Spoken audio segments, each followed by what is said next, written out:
Oh, hey everyone. I'm Pomerleau. Thank you for joining me on another one of my videos. I'm going to do a quick oil change on my vehicle today. And you know, I always like to try different products.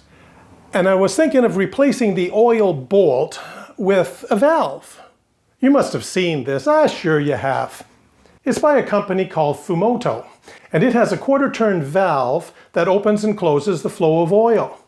The arm locks into place so it doesn't accidentally open, and it even comes with an extra tab for added security. And you know, it's really easy to install.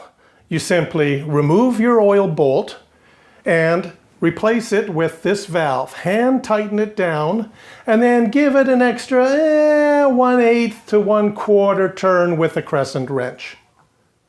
And that's it. Now you're probably wondering, why do all this, Paul? Why get rid of a bolt? Bolts have been around for many years and they work. Well, sure they do. But what if, and I'm not saying this happens to me, what if you accidentally overfill the oil in your engine? Now you want to take out about a cup. Very hard to do with a bolt. Whereas with the valve, it's very easy. And also, some people like to take just a little bit out to send off for analysis to see what's going on with their engine.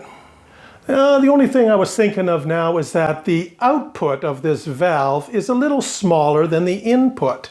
Therefore, it's going to slow down the flow of oil, might take an extra couple of minutes to drain it out.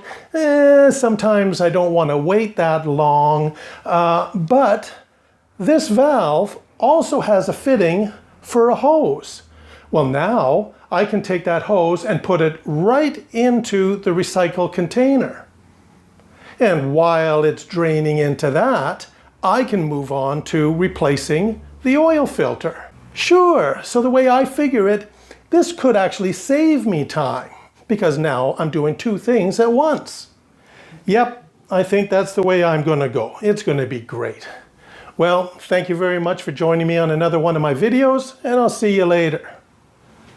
Yeah, that's going to be great.